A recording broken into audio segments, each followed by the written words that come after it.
Hi everyone, we have Chisato that's sitting on the couch with us today to discuss all things thriving abroad. So this webinar series is really to discuss the untold stories of partners that have moved around the world, whether through work or family commitments, to get an understanding of exactly what they have come across in their travels and to see what the differences are between countries so we can be better prepared to move and have amazing experiences. Thanks for joining us, Chisato. Thank you. Thank you for inviting me. So Chisato is actually my neighbour and an absolutely top human. Our children love playing together, and we're so lucky to have you here. But the three questions that we want to discuss today are really what the differences are between perhaps Australia and Japan, the challenges that you've faced, the benefits, and then maybe some tips for people that have lived between the two countries. Great. So Would you like to start with perhaps your story? Yep. So I'm from Japan and I moved to Australia in 2011. And just because I got married with this Australian man, so I moved to 2011. And I've been in Australia for about overall like 11 years, bit more than 10 years now. Yeah. And lots of different between two countries.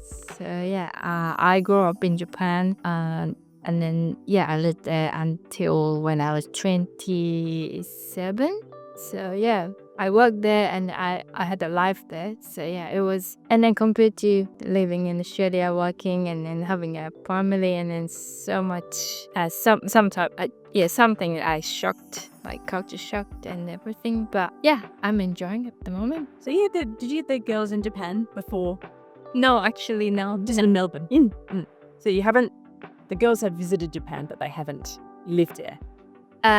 Only 2 years. They've lived there for 2 years. Last 2 years, So you had your children in Australia. In Australia, And then you've spent the last 2 years. Yep. In Japan. Yep. And then about a year ago you moved back. Right? Yes, that's right. Okay. So tell us firstly about the challenges or the major differences that you've seen between those two countries. Major differences. Our culture is different and obviously language different. So for me, I couldn't speak almost any English when I came to Australia. So it was so challenging. That was how many years ago?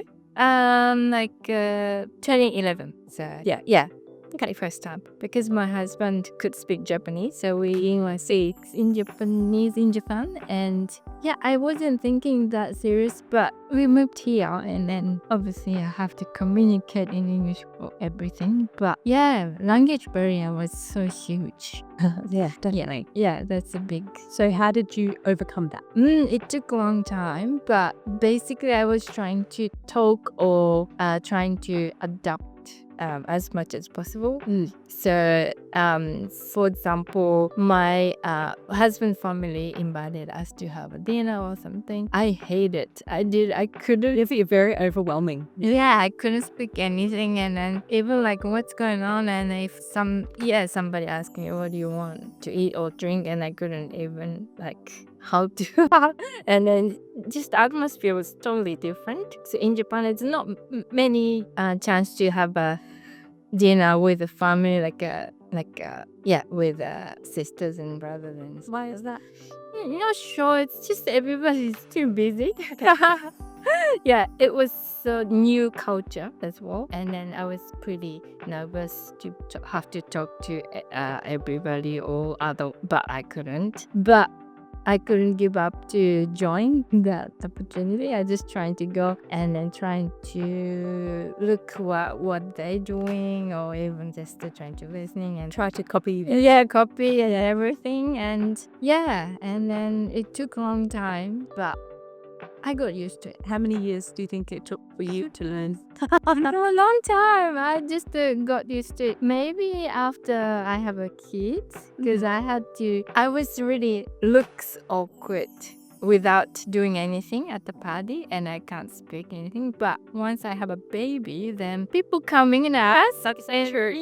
And then just Like an icebreaker. Yeah, that's right. Like having a puppy or a baby. Yips. So that helped a lot. But after that, still, I wasn't sure. But getting better, and I got pretty much used to it. And so you had your children living between the two countries. In terms of having kids and them having to adapt to a different culture, can you describe the differences perhaps with schooling or with childcare between the two countries? Yeah, between two countries, the culture is not good. Culture.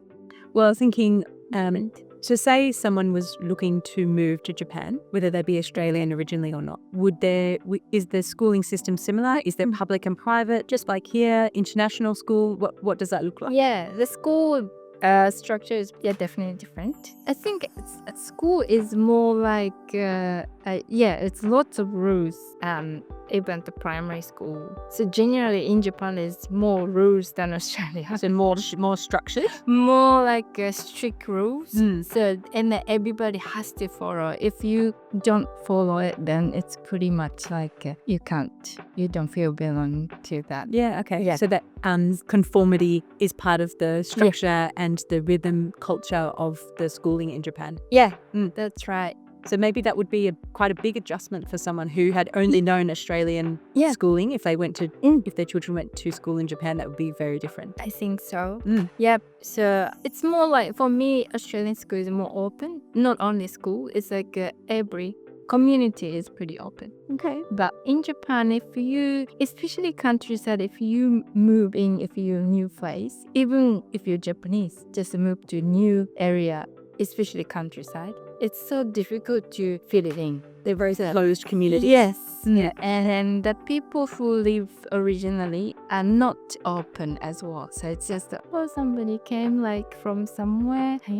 So just because generally Japanese people live in same place for a long time. Okay. So not very often people moving, especially countryside. Not sure about that city. And you are from the countryside? Yes. Yeah. Yeah. So that's why it's more difficult to adapt, I think. Yeah, kids as well. And at school and everywhere, it's more like I was born in this place and I know everybody until I grow up.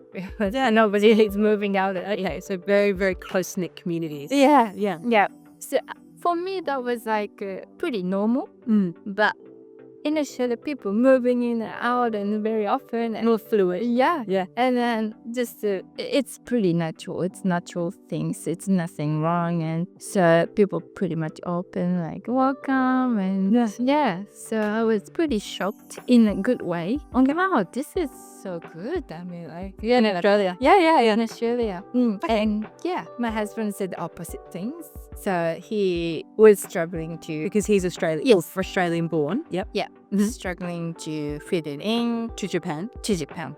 Yeah, so, and I could feel he looks really difficult to fit the situation. Like, I had to help him to just more. So if someone was planning to move to Japan, whether it be through work or choosing, the fact that they have great, skiing and snowboarding there, what would you say would be the best way to overcome those things? How would we assimilate into communities if we were a newcomer to Japan? Okay, it's just different culture. So don't take seriously. You just don't take wrong. Japanese people are pretty kind, basically, I think, but they're just shy as well.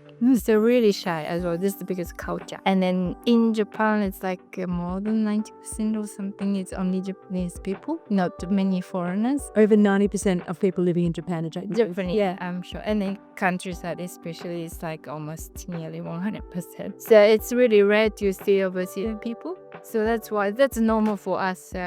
Imagine the numbers would be very different in Australia. Yeah. So multicultural. Yeah. Whereas in Japan, it's mainly just Japanese people. Yeah. Okay. So that's Never thought about that. Thank you. No, that's why it's just nervous. How can we Japanese people can communicate people who are coming from overseas? Like obviously they can't speak English. Not many people can speak English, and just like there's that wall, like a little how do you communicate? So that's why if you moving into Japan, just know this is that just a culture, but It's not personal. not personal, and then they are not rejecting. So it's just like Learning. yeah, just takes time, and then just takes my advice is just it will take time, but it will be okay. Yeah. Okay. And what about we move on to now the benefits of moving? What's our question going to be? So we've spoken about some differences. We've Yep. spoken about some challenges. Yep. If they were moving abroad, it would be just to go with an open mind and to allow time to feel part of the community. Yes.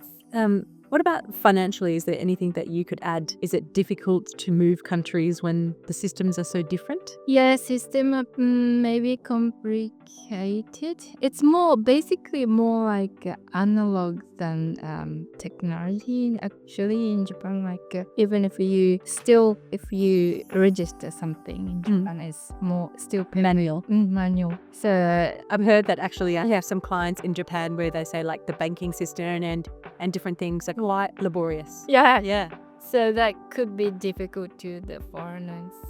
I would expect it to be the opposite actually, but Yeah, people say that, and then but it's weird. yeah. Okay. And then what about if someone were moving to Japan, what could they expect from an accommodation perspective trying to find a house? Yeah, this is difficult as well as our experience, and just like as I said before, in Japan, its culture is almost 100% Japanese, like Japanese people and stuff like. That's why when we tried to rent a apartment, I was looking for job, and then my husband got the job first, and then obviously if you don't have a job, then you can't rent a place. But the thing is, because he is not Japanese, so lots of agents rejected him. Oh, wow. Okay. That kind of bit. Maybe he didn't have references from people in Japan, so it was more difficult. Well, the agent told us lots of landlord not welcoming foreigners to be, because it's a culture as well. Lots of landlord is quite like old age, like 60, 70. And so maybe not as open-minded. Yeah, so their age is more like bit kind of discriminate to the other country people just because education and then like history and everything. So that's why agent said maybe a bit difficult, because if I have a job, then should be okay because I'm Japanese. But even my husband got a job, proper job, and then we'll have an income and stuff. But just because different country he is from, so we rejected lots of times. It was a bit sad. Oh, yeah, and that would be difficult. Perhaps, so not only to secure your work in Japan, maybe an idea would be to either make sure that as a package, when people are moving to Japan for work, that accommodation is included and they arrange it for you. Yeah. Or perhaps there are agencies that provide that service where they can secure accommodation. Yeah. So plan ahead and don't move to Japan without having secure accommodation if that is going to be a challenge. Yeah, that definitely will be, especially, maybe cities, maybe there's like especially foreigners welcoming accommodation or something like that. But not many.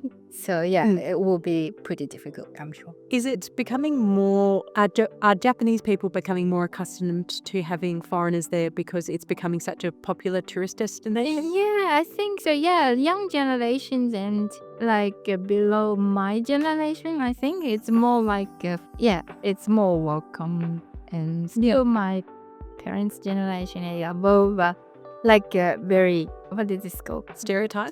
Yeah, something like. Yeah, it's just it wasn't popular back then, so that's why. So yeah. Okay. So we'll close with, I always want to get some tips or tricks, for people that are in Australia that are planning to move to Japan. So as a summary and way to close this podcast, what would you share? Yeah, like I think it's very important to know the culture, not only in Japan. I was the same as well.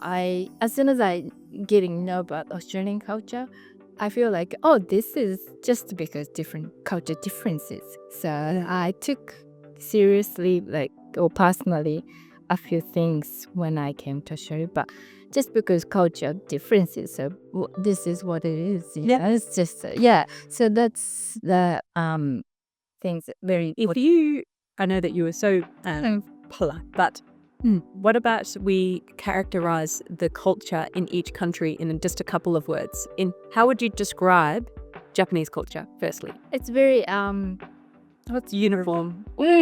something like very has a Structured. very structured. It comes across to Australians, from an Australian looking at Japan, and I have been to Japan, I would say it comes across as very structured, uniform, or organized. Very Organized. It seems very organized. Do you have any other words to describe it? I think being polite is actually like the manners and the mannerisms of Japanese people. Most people would agree. You're all so kind and pleasant and lovely. Do you think that that is a cultural thing, or is it just you? It's cultural, I believe. Yeah, it's definitely. Yeah, we learn something like that from the school. Okay. So yeah, that's part of it, our education. Now, on the flip side, how would you describe Australian culture? Oh, friendly. Yeah, definitely. Friendly and welcoming. And culture. Easygoing. Yeah. That's good. It's pretty much opposite to Japan for me. What is a good resource for people to use if they were going to Japan, either for holiday or to move? Is there like a government resource or websites or books, or do you think they should try and find a Japanese person and learn the culture? How would they learn the culture? Yeah, maybe search just like YouTube and stuff. It's to find cultures, and yeah, it's very very trendy. Trend is really fast in Japan actually. So if it's a book, might be a bit too behind sometimes. Yeah. Japanese culture is actually very unique, including like anime or like fashion, even like that's very very first trending changing. Yeah. So maybe book is a bit too behind. So like it's in social network, and then maybe YouTube or is it probably latest. Okay. Yeah. To know. Good plan. Well, thank you so much for sharing. I hope you got something out of that. And I certainly, I just love the idea of sharing some stories where, unless we get the opportunity to sit down and talk about it, we may not get that insight. Yeah. So thank you very much. And let's go pick up the kids from school. Okay. Okay, great.